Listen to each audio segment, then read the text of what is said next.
Assalamualaikum warahmatullahi wabarakatuh. Selamat pagi anak-anak.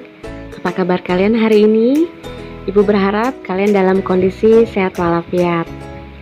Alhamdulillah hari ini kita dapat bertemu kembali dalam pembelajaran daring PKN untuk kelas 9. Anak-anak, sebelum kita memulai pembelajaran, mari kita awali dengan sama-sama mengucap basmalah.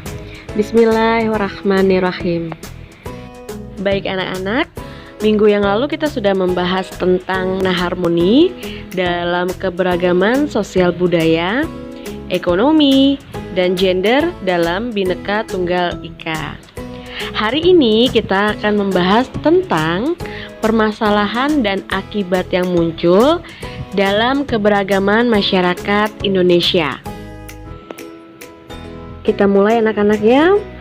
Nah, menurut pendapat ahli Suryono Sukanto, masalah sosial adalah suatu ketidaksesuaian antara unsur-unsur kebudayaan atau masyarakat yang membahayakan kehidupan kelompok sosial.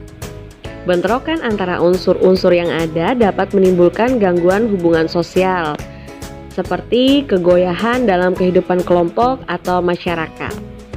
Nah, anak-anak, masalah sosial dapat muncul akibat terjadinya perbedaan yang mencolok antara nilai dalam masyarakat dengan realita yang ada. Beberapa hal yang dapat menjadi sumber masalah sosial antara lain proses sosial dan bencana alam. Masalah sosial sendiri merupakan suatu kondisi yang dapat muncul dari keadaan masyarakat yang kurang atau tidak ideal. Maksudnya seperti apa? Maksudnya adalah selama terdapat kebutuhan dalam masyarakat yang tidak terpenuhi secara merata, maka masalah sosial akan tetap selalu ada di dalam kehidupan.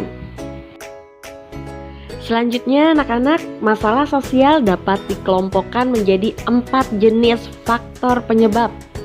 Antara lain faktor ekonomi, budaya, biologis, dan psikologis. Kita akan membahas yang pertama, yaitu faktor ekonomi.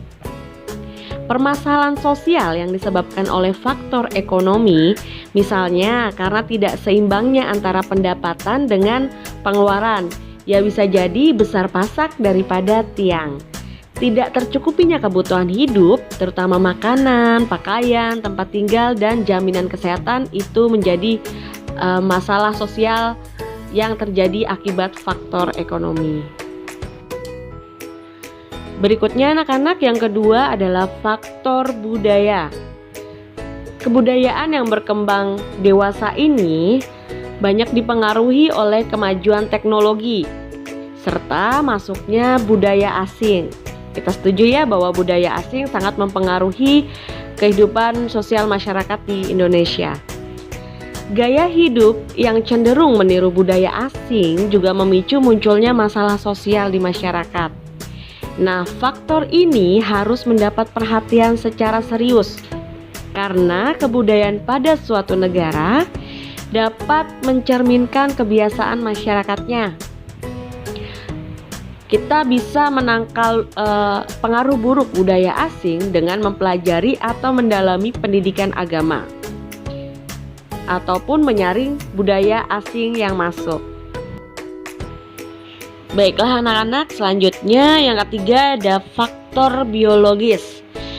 Faktor ini dapat menyebabkan timbulnya masalah sosial seperti kurang gizi, penyakit menular, dan lain-lain. Hal ini terjadi karena kurangnya vaskes atau fasilitas kesehatan yang layak, dan dapat terjadi juga karena kondisi ekonomi maupun pendidikan masyarakat yang tidak mencukupi. Jadi, sebagian besar kondisi dari biologis masyarakat mudah terjangkit penyakit. Solusinya seperti apa? Untuk solusinya pada saat ini, dengan cara meningkatkan fasilitas kesehatan dan memberikan pengetahuan pada setiap anggota masyarakat tentang pencegahan serta memberi pengetahuan pentingnya pola hidup sehat maupun pentingnya menjaga kebersihan dari lingkungan sekitar. Baiklah anak-anak, yang terakhir adalah faktor psikologis. Selain ketiga faktor yang tadi, ada juga faktor psikologis. Masalah dari faktor ini dapat muncul jika psikologis suatu masyarakat sangat lemah. Faktor psikologis juga dapat muncul jika beban hidup yang berat. Contohnya dirasakan oleh masyarakat khususnya yang ada di daerah perkotaan.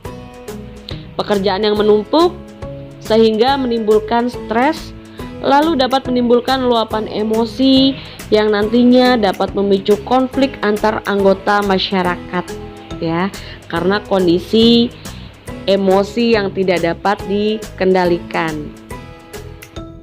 Apalagi di era sekarang ya anak-anak ya, yang kita tahu kemajuan teknologi, sosial media itu memberi faktor psikologis juga pada masyarakat. Ya anak-anak, itu dia tadi materi yang dapat Ibu sampaikan pada hari ini tentang faktor-faktor penyebab masalah sosial. Semoga apa yang Ibu sampaikan pada hari ini dapat menjadi ilmu yang bermanfaat bagi kita semua. Nah anak-anak, di akhir pembelajaran ini akan Ibu berikan tugas untuk kalian. Jangan lupa untuk mengerjakan tugasnya ya anak-anak. Tetap jaga kesehatan, tetap semangat dalam pembelajaran. Untuk mengakhiri pembelajaran hari ini, mari kita sama-sama mengakhirinya dengan mengucapkan hamdalah. Alhamdulillahirabbil alamin. Anak-anak, insyaallah kita ketemu lagi di pembelajaran minggu depan. Akhir kata, wabillahi taufiq wal hidayah. Assalamualaikum warahmatullahi wabarakatuh.